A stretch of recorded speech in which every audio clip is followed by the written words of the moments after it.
नमस्कार बंधुरा आमी सौमिली आमार एक नतून भिडियोते तोमादेर सकलके असंख्य भालोबासा। जेदिने भिडियोटा शूट करेछिलाम सेदिन छिलो रविवार और मा बाबा बाड़ीते एसेछिलो, सेइजोन्नो कृतिके मा बाबार काछे रेखे आमी आर देवप्रिय भाबलाम चटजलदि बानिये निई एकटा राइस।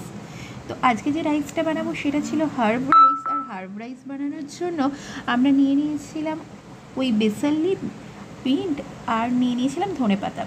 बेसाल मिंट धनेपाता छाड़ाओ तोमरा अन्य किछु चाइलेओ ऐड करते पारो। आमरा एखाने एई तीनटे पाताई निये नियेछिलाम। तो पातागुलो भालो करे एकदिके कुचिये निये भालो करे धुये रेखेछिलाम, अन्यदिके आमरा एखाने किछु सब्जी ऐड करेछिलाम। तोमरा चाइले सब्जिटा स्किप करते पारो। आमरा नियेछिलाम गाजर बिन्स और कड़ाइशुटी।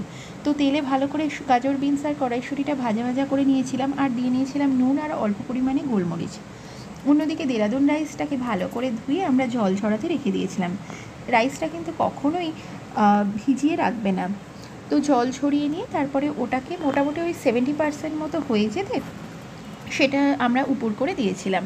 और एइदिके देखो एबार एकटा फ्राइंग पैने ओई 2 चामच मतो तेल और 1 चामच मतो बाटार भालो करे नाड़िये चाड़िये निये तार मध्ये आगे थेके केटे राखा कुचि करा पेঁয়াজ दिये नियेछिलाम। पेঁয়াজ कुचो देওয়ার পরে পেঁয়াজটা ওই হালকা মোটামুটি যখন ভাজা হয়ে গেছিলো তার মধ্যে আমরা কিন্তু সমস্ত যে হার্বগুলো কুচিয়ে ভালো করে আগে থেকে ধুয়ে রেখেছিলাম সেগুলোকে অ্যাড করে দিয়েছিলাম। আর দিয়ে নিয়েছিলাম অল্প পরিমাণে নুন, গোলমরিচ আর পরিমাণ মতো অরিগ্যানো। এই রান্নাটায় কিন্তু অরিগ্যানোর পরিমাণটা একটু বেশিই লাগছে। তো সেইগুলো ভালো করে নাড়াচাড়া করে আমাদের যে ভাতটা হয়ে গেছিলো সেই ভাতটা কিন্তু এবার এর মধ্যে আমরা মিশিয়ে দিয়েছিলাম। আর হ্যাঁ, আমরা এই রান্নাটায় না লাস্টে একটু ডিমও অ্যাড করেছিলাম। তোমরা চাইলে কিন্তু এই স্টেপটাও স্কিপ করতে পারো।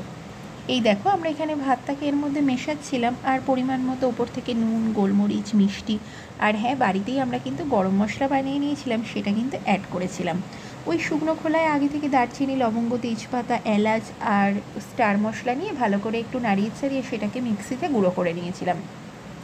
সেটাও কিন্তু আমরা এখানে ওপর দিয়ে অ্যাড করে নিয়েছিলাম। তো পুরো জিনিসটা একটু ভালো করে নাড়াচাড়া করানো হয়ে গেলে তারপরে কিন্তু এর মধ্যে ওই ভেজে রাখা সবজিটা দেখো ওপর দিয়ে দিয়ে দিচ্ছি।